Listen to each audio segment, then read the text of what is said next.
पिताजी की तरफ से मैं आपसे माफी मांगता हूँ साईं। उन्हें तो अपने अहम के आगे कुछ दिखाई नहीं देता। मेरी तो इच्छा ही नहीं होती इस घर में रहने की, बस मैं माँ की वजह से मजबूर हूँ साईं। माँ की सेवा करना तुम्हारा फर्ज है, उनका ख्याल रखना कर्तव्य है तुम्हारा। साईं, आप द्वारका माई जा रहे हैं? मैं भी आपके साथ चलता हूँ। मैं अधिक से अधिक समय आपके साथ बिताना चाहता हूँ। बहुत सालों की क्षति पूर्ति करनी है मुझे।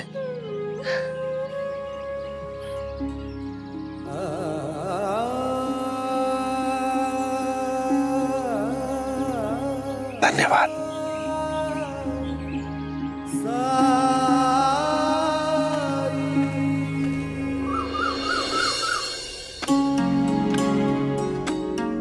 अरे बड़ी जल्दी आ गए आप। बाजार नहीं गए थे क्या? गया था। जब से साईं ने काम पर ध्यान केंद्रित करने के लिए कहा है, तब से काम पर ही ध्यान है मेरा। बाजार गया था, इसीलिए तो सुबह सुबह 15 कंबलों को बनाने का काम मिला है। उन्होंने पेशगी भी दी है, ये लो।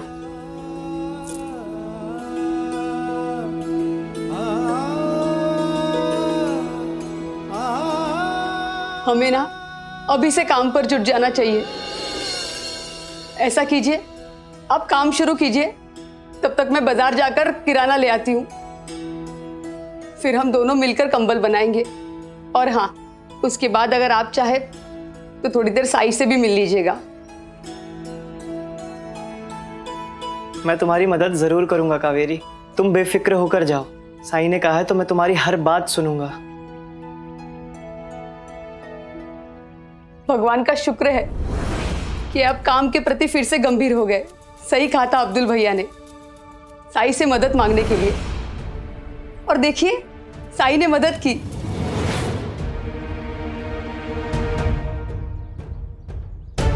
क्या कहा तुमने?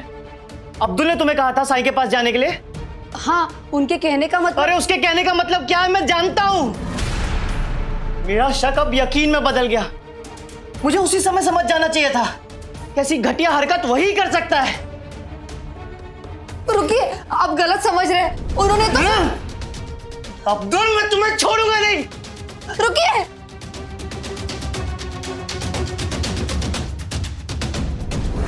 कब तक आएंगे साईं? हाँ, हमें शाम होने से पहले लौटना भी है। हम बहुत दूर से आए, कब तक आएंगे साईं? हाँ, कब तक आएंगे? सबूरी रखिए, साईं आते ही होंगे। और कृपा करके आप जिस क्रम में आए थे उसी क्रम में एक कतार बनाकर एक पंक्ति में खड़े हो जाइए। हाँ ठीक है। बेटा यहाँ के खड़े हो जाओ। अरे आ जाओ। नहीं आऊंगा मैं। अरे बिट्टू, अरे रुक। नहीं आऊंगा मैं। रुक बिट्टू, बिट्टू रुक, रुक बेटा। मैं नहीं आऊंगा। रुक।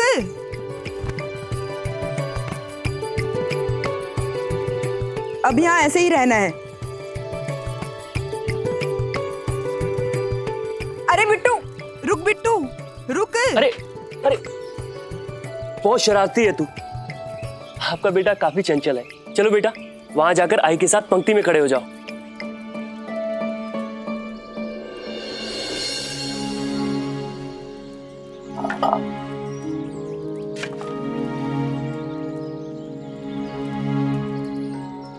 मैं पानी भरकर लाता हूं, तब तक आप लोग इसी तरह क्रम में खड़े होकर साईं का इंतजार कीजिएगा। आप बेफिक्र होकर जाइए, कतार नहीं टूटेगी। हाँ। शुक्रिया।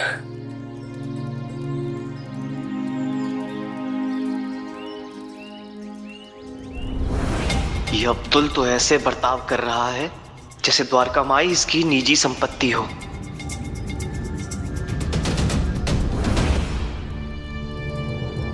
भाई साहब कहाँ जा रहे हैं आप?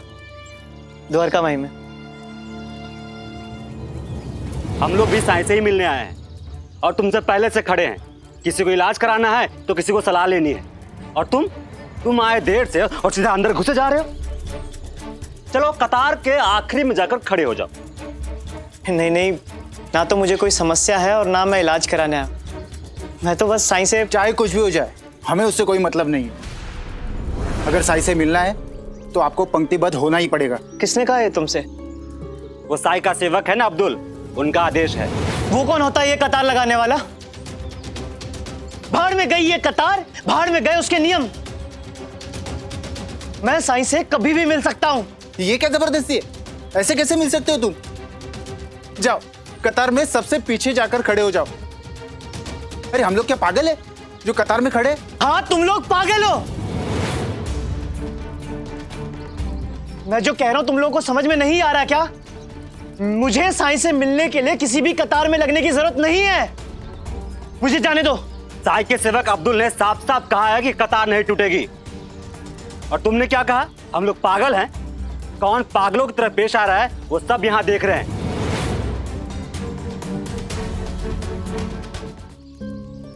अरे भाई साहब आप।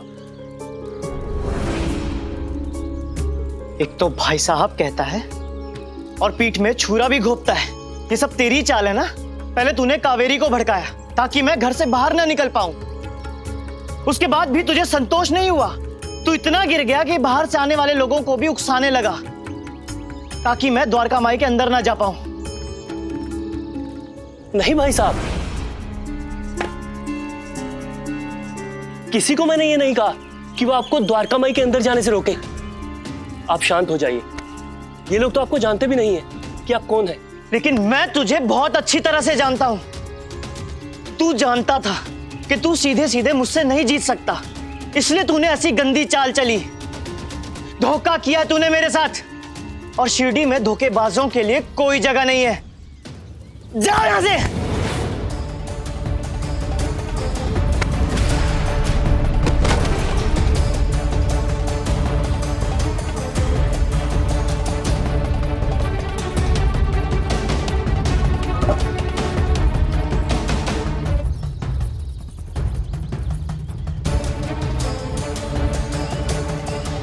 ये आपस में से झगड़ क्यों रहे? आखिर क्या बात है?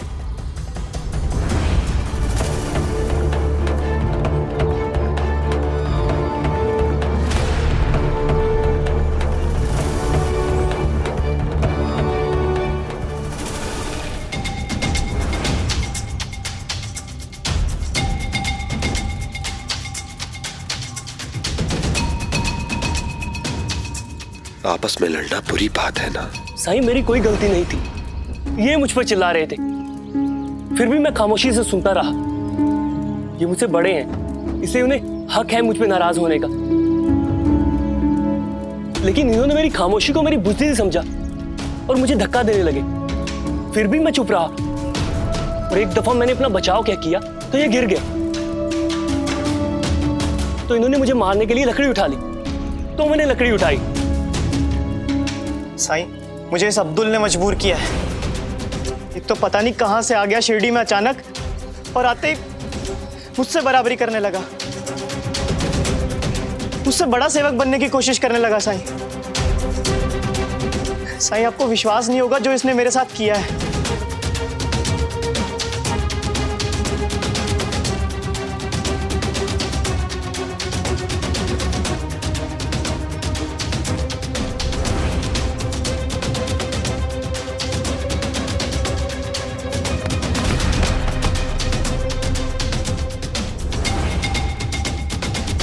भगवान का शुक्र है कि आप काम के प्रति फिर से गंभीर हो गए। सही कहा था अब्दुल भैया ने, साई से मदद मांगने के लिए। और देखिए, साई ने मदद की।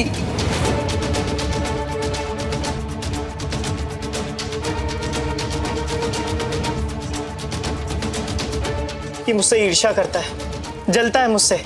इसने ये सब इसीलिए किया ताकि मैं आपसे दूर हो जाऊं और ये आपके करीब रह सके। भाई साहब, आप तो ऐसे बोल रहे हैं जैसे आप दूध के तुले हुए हैं। मैंने क्या किया वो तो बता दिया।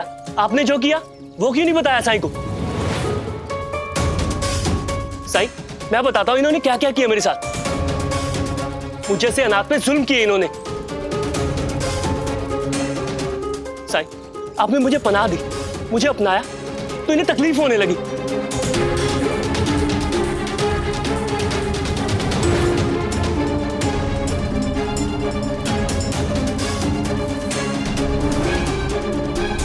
आपने साईं को कहीं देखा क्या?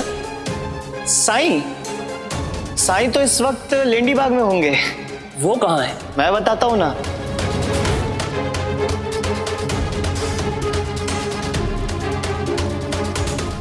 उस दिन इनका असली चेहरा पता चला और जब मैंने इनसे पूछा तो उल्टे तैश में आ गए। साईं, मैं तो केवल इतना चाहता हूं कि ये मतलबी इंसान यहां से चला जाए। वैसे भी जब आपकी सेवा करने के लिए मैं हूं यहां पर, तो किसी और की क्या जरूरत है? मतलबी मैं नहीं, मतलबी आप हैं। अगर कोई शिरडी छोड़कर जाएगा तो वो आप जाएंगे,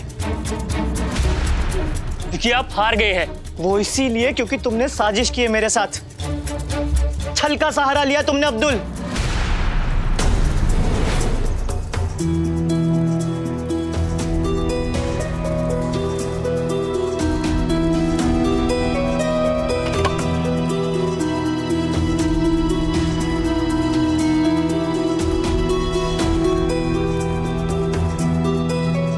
साईं, अब आप ही निर्णय कीजिए कि आपका परम सेवक कौन है। हाँ साईं, आप जो भी फैसला करेंगे हमें मंजूर होगा। बताइए ना साईं। ठीक है, अगर तुम लोग यही चाहते हो तो आज इस बात का फैसला हो जाएगा। मैं तुम दोनों को एक एक काम दूंगा और तुम दोनों में से जो भी उसे बेहतर तरीके से करेगा वही मेरा प्रथम सेवक होगा। पता नहीं साईं के मन में क्या चल रहा है। राणो जी, तुम उम्र में बड़े हो, इसलिए पहला मौका तुम्हें देता हूं। बताओ, एक सेवक के रूप में तुम्हारे लिए सबसे ज्यादा महत्वपूर्ण कर्तव्य क्या है? एक सेवक की प्राथमिकता क्या होनी चाहिए? आपका ख्याल रखना साईं। आप दिन भर लोगों की सेवा के लिए, भिक्षाटन के लिए शिरडी में पैदल चलते हैं। निश्चित ही आप थक जाते हैं, इसलिए आपके हाथ, पैर, सर की मालिश करना ताकि आपकी थकान दूर हो, आपको आराम मिले। मेरे हिसाब से तो मेरी सबसे पहली प्राथमिकता तो यही है। ठीक है राणो जी, तो मैं चाहता हूं कि तुम मेरे पैरों की मालिश कर दो। वैसे भी अभी शिरडी भ्रमण करके आया हूं, पैरों में कुछ दर्द भी है। देखते हैं कैसे करते हो तुम सेवा।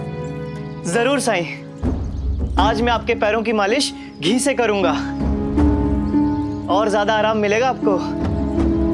मैं अभी घर जाता हूं और आपके लिए घी लेकर आता हूं।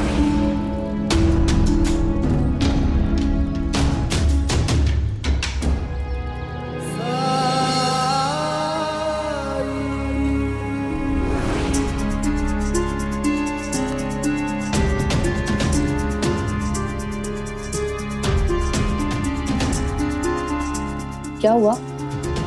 कुछ ढूंढ रहे हैं आप? हाँ, घी चाहिए था मुझे। घी है ना, लेकिन ज्यादा नहीं है। कहाँ है? विट्ठल के पास। उसे भूख लगी थी तो मैंने घी रोटी दे दी खाने के लिए। आप तो चले गए थे, मैं सब्जी भी नहीं ला पाई। अब हम क्या खाएंगे? अब आप यहीं पर रुकिए, मैं बाजार जाकर सामान ले आती हूँ। ये क्या कर रहे हैं आप? घी का डिब्बा लेके कहाँ पे जा रहे हैं? विट्ठल खा सके इतना ही घी है उस डिब्बे में। विट्ठल खाना कैसे खाएगा? लाइए दीजिए। ऐसे क्या कोई पिता अपने बच्चे के मुंह का निवाला छीनता है? थोड़ी देर भूखे रहने से कुछ बिगड़ नहीं जाएगा, लेकिन अगर मैं नहीं गया तो बहुत कुछ बिगड़ सकता है। मुझे खुद को साईं का परम सेवक सिद्ध करना है, इसलिए घी की जरूरत है। साईं के पैरों की मालिश करनी है घी से। रुकिए, आप ऐसा नहीं कर सकते। विट्ठल क्या खाएगा? कावेरी!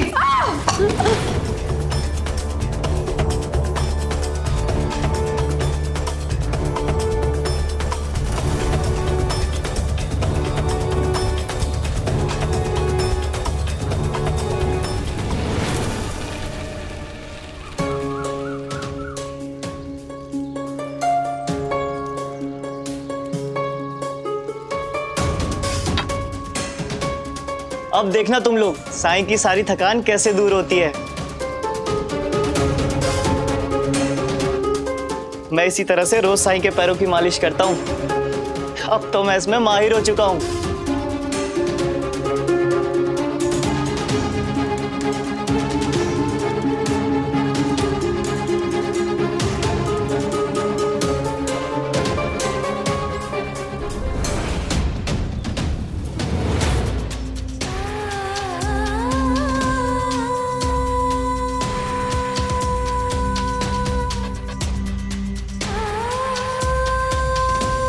आई घी चाहिए, सूखी रोटी अच्छी नहीं लगती है।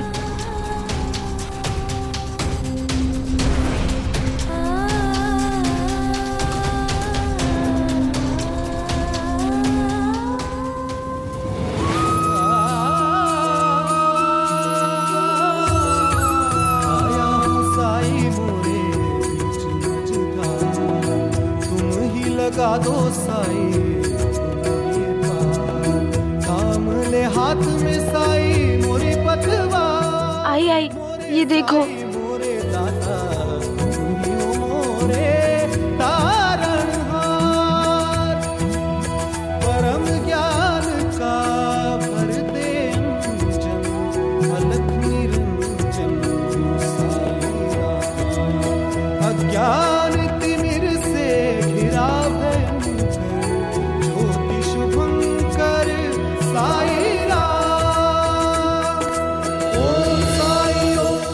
अरे ये घी कहाँ से आ गया? पता नहीं।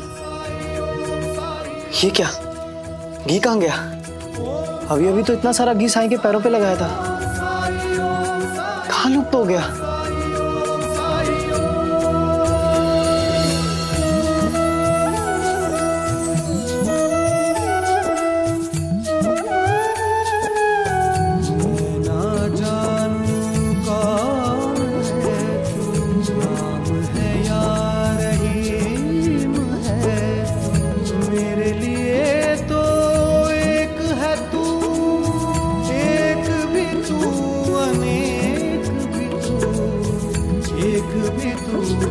अनेक भी तू, जन्मों के पर्वत लांघ के आया तेरे दर में साई रे, कृपा दृष्टि से मिट जाए। साई, मैं जानती हूँ ये आप ही का चमत्कार है।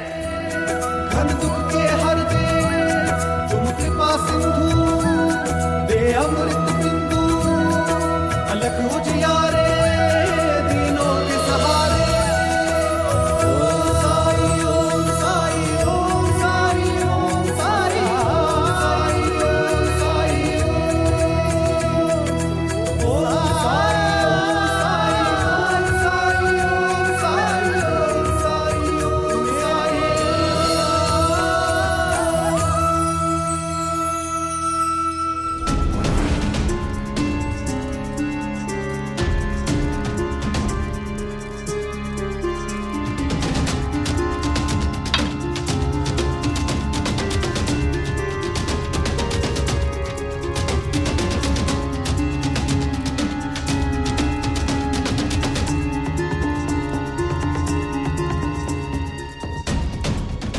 क्या हुआ भाई साहब, बड़े पसीने छूट रहे हैं?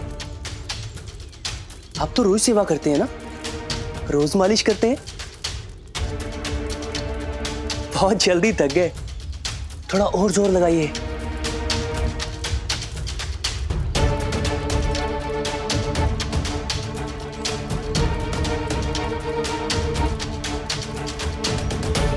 आज ये थकान सी क्यों लग रही है?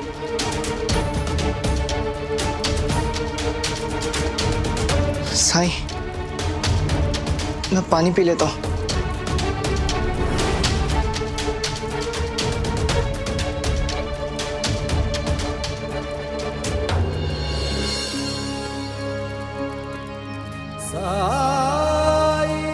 अब्दुल। जी साईं। राणू जी ने बताया कि सेवक की क्या प्राथमिकताएं होनी चाहिए। अब तुम बताओ, तुम्हारे अनुसार सेवक की क्या प्राथमिकताएं होनी चाहिए? इस पर तुम क्या कहना चाहोगे?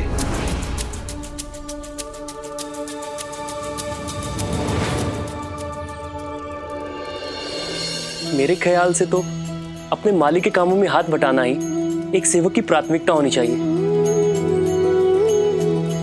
आप तो सारा दिन दूसरों की मदद करते रहते हैं। अगर मैं इन कामों में आपकी सहायता न करूं तो मैं किस काम का सेवक?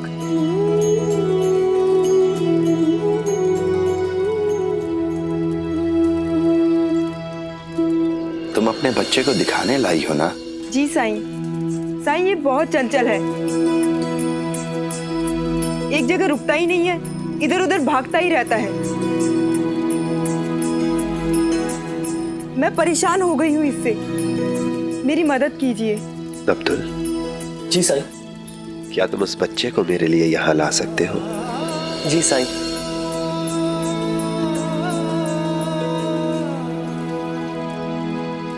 चलो बेटा। नहीं, नहीं आऊंगा आपके साथ, मैं अंदर नहीं आऊंगा आपके साथ। चलो बेटा, तुम्हें साईं बुला रहे हैं, वो तुम्हें ठीक कर देंगे। नहीं आऊंगा।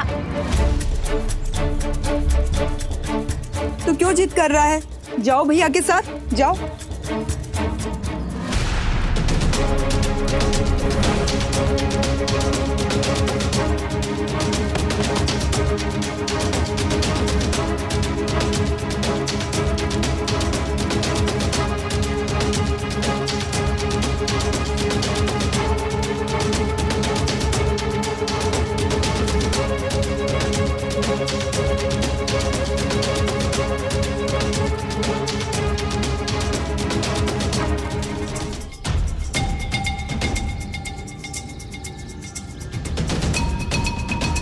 मान जा मेरे दोस्त, चल आ मेरे साथ। नहीं आऊंगा मैं आपके साथ। मान जा वरना मैं जबरदस्ती उठा कर ले जाऊंगा। नहीं जाऊंगा मैं अंदर। तू चलता कि नहीं? चला आ, चल साईं बुला रहे, चल चल।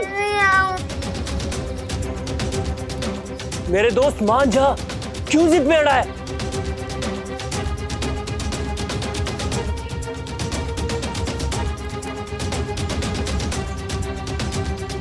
मैंने कहा मान जा बिट्टू। नहीं आना। अब्दुल मियाँ, यहाँ तुम्हारी पहलवानी नहीं चलेगी। पता भी है बच्चों को कैसे बहलाया जाता है।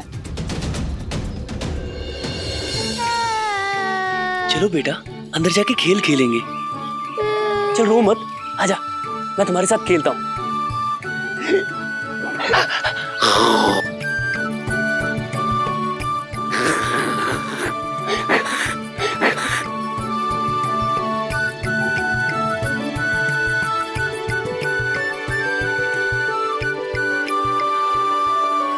अब चलो मेरे साथ, आजा। नहीं मैं नहीं आऊंगा।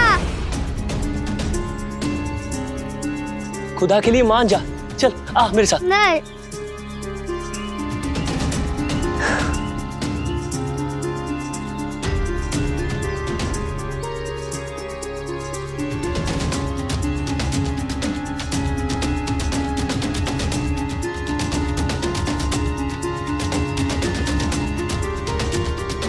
मैं हार गया साईं,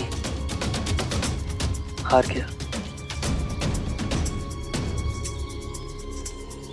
मैं भी हार मानता हूँ साईं।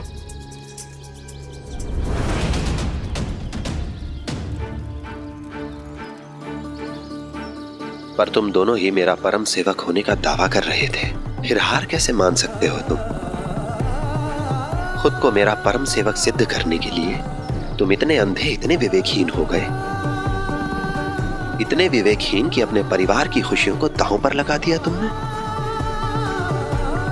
एक ऐसी शर्त लगा बैठे जिसने तुम्हें तुम्हारे परिवार से दूर कर दिया। और हद तो तब हो गई राणो जी, जब अपने परिवार, अपने बीवी बच्चों के साथ तुमने अपने काम से भी ध्यान हटा लिया। राणो जी, तुम्हारे घर में किराना नहीं था और यहां द्वारका माई में चावल की बोरी लेकर आए तुम। अपने रोजगार की अनदेखी की, अपने कर्तव्यों से मुंह मोड़ लिया तुमने। आज तो अति ही हो गई है राणो जी। बच्चे के हाथ से घी का डिब्बा छीन लिया तुमने ताकि तुम मेरे पैरों में मालिश कर सको।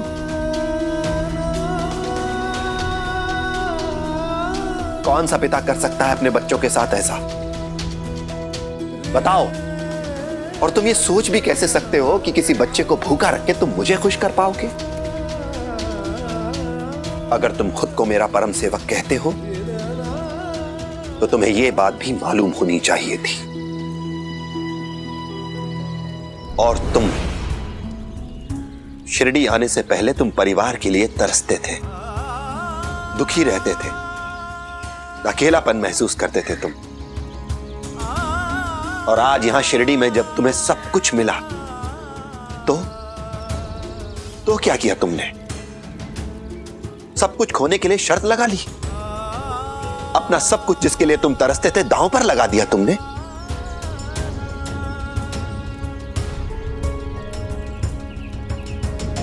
तुमने एक बार भी नहीं सोचा? साईं, मैं हमेशा से अकेला रहा था। यहां मुझे एक बहन मिली, अपनापन मिला, और आप जैसे रहनुमा मिले। इन्हें मैं किसी भी कीमत पर खोना नहीं चाहता था साईं। मैं उस अकेलेपन की जिंदगी में वापस नहीं जाना चाहता था साईं। अरे मैंने तो किसी से कहा ही नहीं कि कोई मेरी सेवा करे। मुझे किसी की सेवा की जरूरत है। और रही बात अकेलेपन की, तो वो तो सबकी जिंदगी में होता है। इंसान जब इस संसार में आता है तो अकेला ही होता है। उसके आसपास के परिवेश में, उसके आसपास जो लोग होते हैं, उनसे प्रेम करके ही वो अपनी प्यार भरी जिंदगी बनाता है। अपनी प्रेम की दुनिया बनाता है वो। और मेरे साथ इतना समय बिताने के बाद भी तुम लोग ये नहीं समझ पाए कि हर समस्या की जड़ ईर्ष्या और जलन है। अगर तुम्हारा आचार, तुम्हारा व्यवहार मेरे सिद्धांतों के विरुद्ध है, तो फिर तुम लोग मेरे सेवक कैसे कहला सकते हो?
सुनो सुनो सुनो सुनो, क्योंकि सुनना पड़ेगा, सुनना पड़ेगा।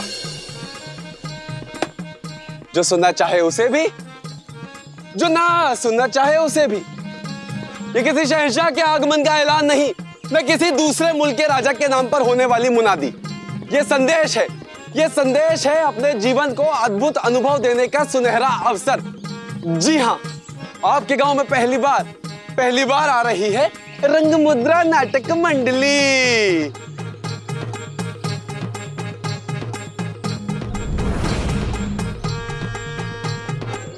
संपूर्ण भारतवर्ष में धूम मचाने के बाद हम आपके लिए लाए हैं राजा नल और रानी दमयंती की कहानी। राजा नल, रानी दमयंती? सही सुना, राजा नल और रानी दमयंती की कहानी। सुनो भाई, इस नाटक में क्या क्या होगा? नाटक में होगा एक राजा और एक रानी और होगी उनकी अमर प्रेम की कहानी। और मंचन ऐसा कि आपको लगेगा कि आपकी आंखों के सामने अभी अभी घटित हो रही हो।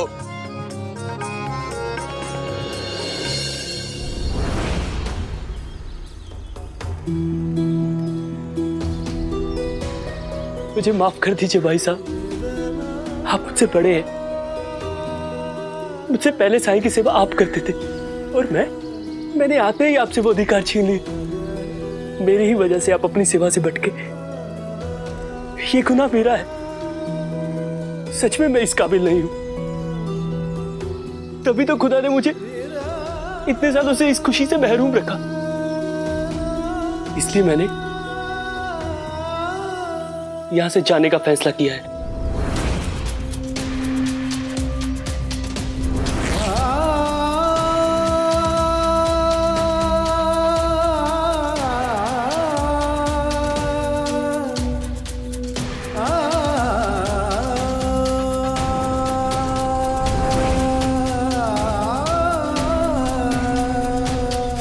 भाभी और बच्चे का ख्याल रखिएगा,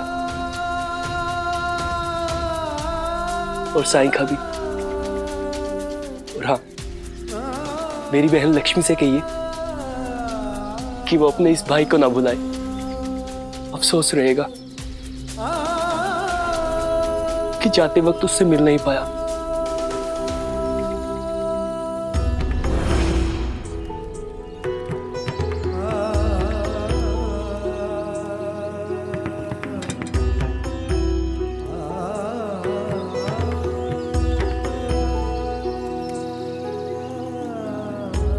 रुको अब्दुल,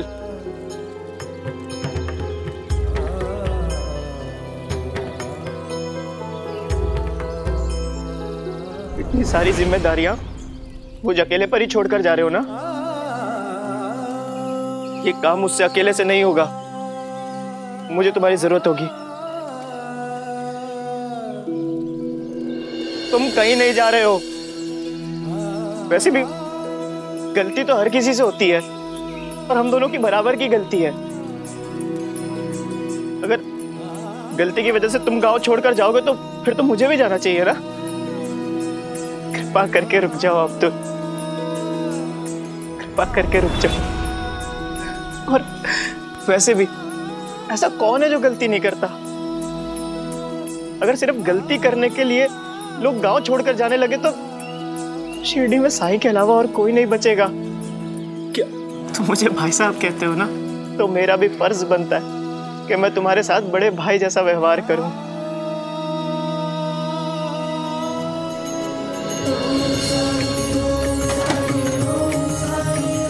तुम कहीं नहीं जाओगे, यहीं शिरडी में रहोगे।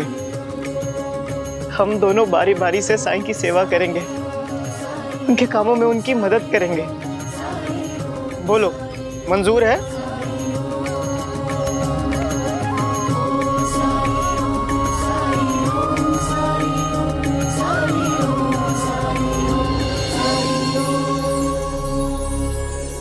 सेवा स्पर्धा नहीं, समर्पण है। सेवा किसी एक व्यक्ति की हो तो वो सेवा नहीं। सेवा का भाव सभी के लिए बराबर होना चाहिए, जिसका आधार भी प्रेम हो और परिणाम भी प्रेम ही हो। सेवा वो है जिसमें किसी की उपेक्षा के लिए कोई स्थान ना हो। बाकी सब तो केवल अपने अहंकार की तुष्टि का, दर्शन का एक साधन मात्र है, और कुछ नहीं, और कुछ नहीं।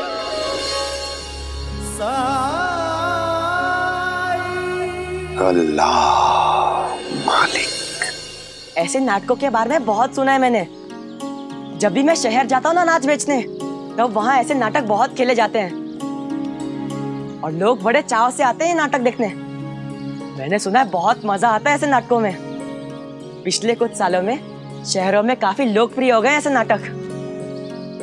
अब तो नाटक मंडलियां अपना नाटक लेकर एक गांव से दूसरे गांव में यात्रा करती हैं और किसी पौराणिक कहानी की गीत, संगीत और अभिनय के साथ दर्शकों के सामने भावपूर्ण प्रस्तुति करते हैं। ऐसा भी होता है? जीवन में पहला मौका है और शायद आखिरी भी। जिसने नहीं देखा उसने गवाया, और फिर मत कहना हमने नहीं बताया। चलो सारथी, प्रस्थान करो।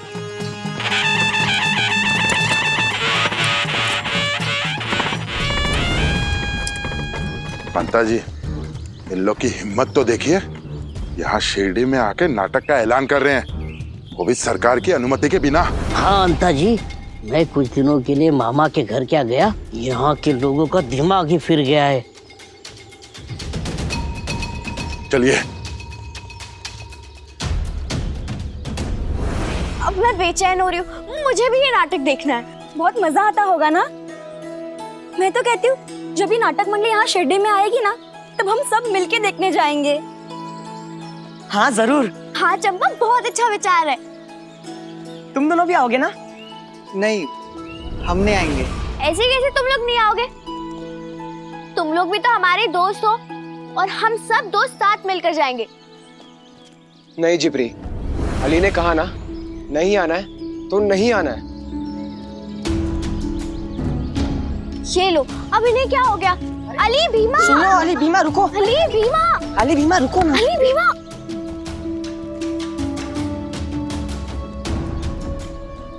अरे छोड़ो ना। चलो ना। चलो ना भीमा। छोड़ो ना तात्या, क्यों जिद कर रहे हो? कहा ना कोई बात नहीं है। ऐसे जबरदस्ती चाय के पास लाने का क्या मतलब है? चलो। चलो।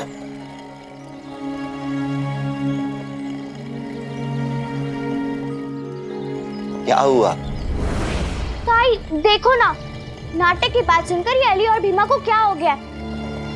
ये लोग आ ही नहीं रहे हैं। हाँ। नाटक? अच्छा बैठा।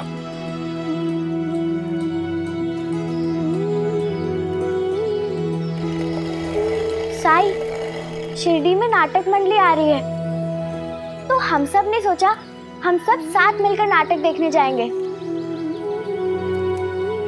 बस तब से ये दोनों मुंह फुलाए हुए हैं। साई, ऐसी कोई बात नहीं है। ये लोग बिना बात के आपको परेशान करने के लिए हमें यहाँ लाए हैं।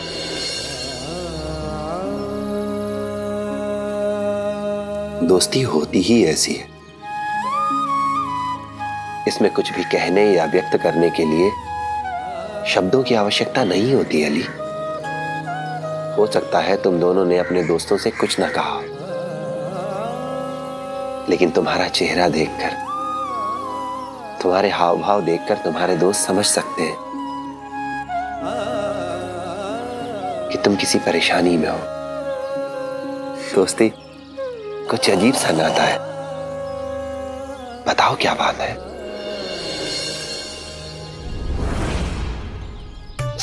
छोड़ दो, छोड़। श्राप दे दूंगा मैं तुझे। श्राप मुझसे नहीं, भगवान के प्रकोप से तो डर। पापी दान हो। कौन हो तुम लोग और मुझे यहाँ क्यों लेकर आए हो? चुप रहे नौटंकी। नौटंकी नहीं, अबोध। कलाकार बोल, कलाकार। कुलकर्णी सरकार के सामने खड़ा है तू। अपनी खैरियत चाहता है तो तमीज से रह। हरिओम। किस ब्रह्मांड से पकड़कर लाए हो इस विचित्र प्राणी को?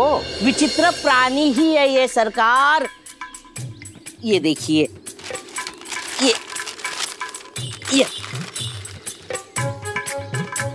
ये देखिए, आपकी शिरडी में ये लोग कोई नाटक वाटक करने वाले हैं,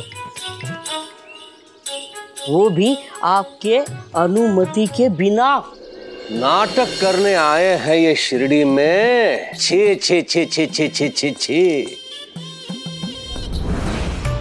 इसमें छीची छीची करने वाली बात क्या है सरकार? कलाकार हैं हम लोग।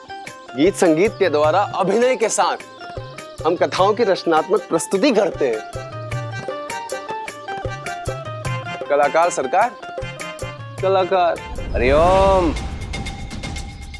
अपने मुंह से कला का नाम लेके उसे अपमानित मत करो। तुम लोग कला को व्यवसाय बनाते हो, व्यवसाय। तुम लोगों से घृणा है मुझे, घृणा। अपने प्रतिभा को धन के लिए, लोगों के मनोरंजन के लिए अपने कला का सार्वजनिक प्रदर्शन करते हो तुम लोग।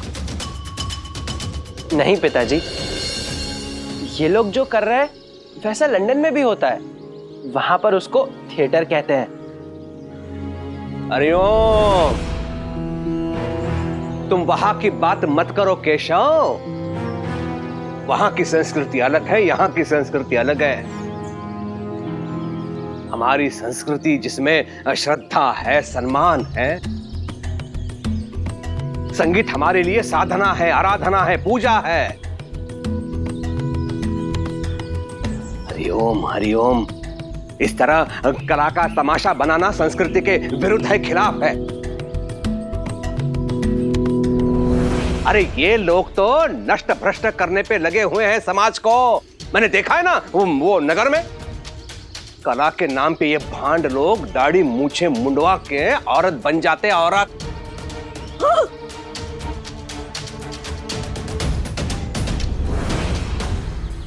आपसे कुछ छुपा नहीं है साईं।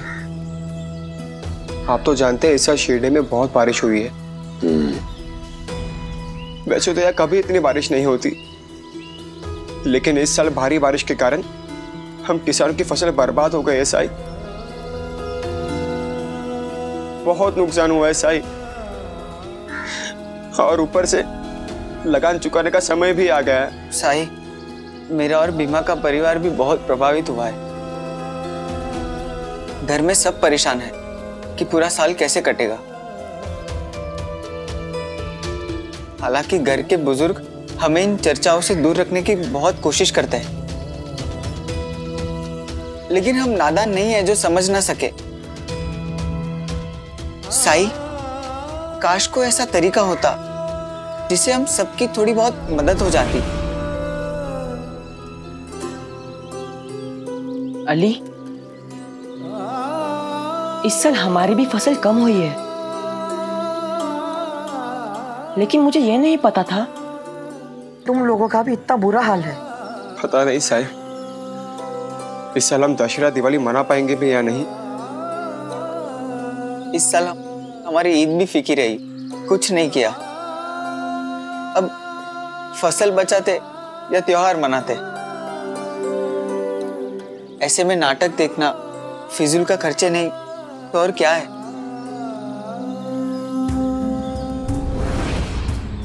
इसके बारे में तो हमने सोचा ही नहीं।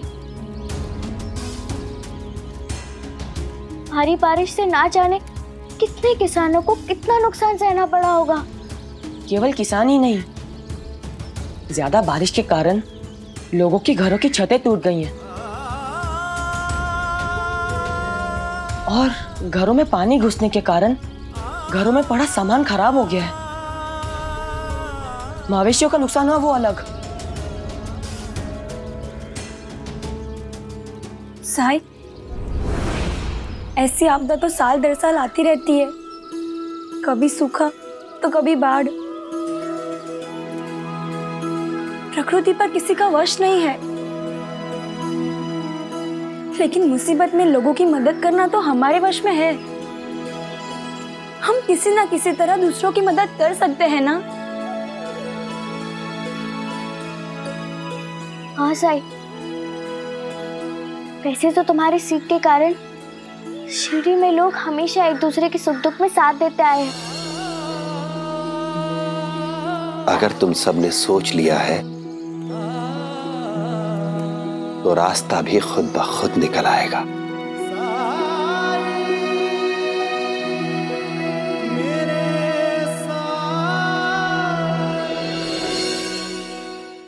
ऐसे और भी मजेदार वीडियो के लिए हमारे चैनल को लाइक, शेयर और सब्सक्राइब करें।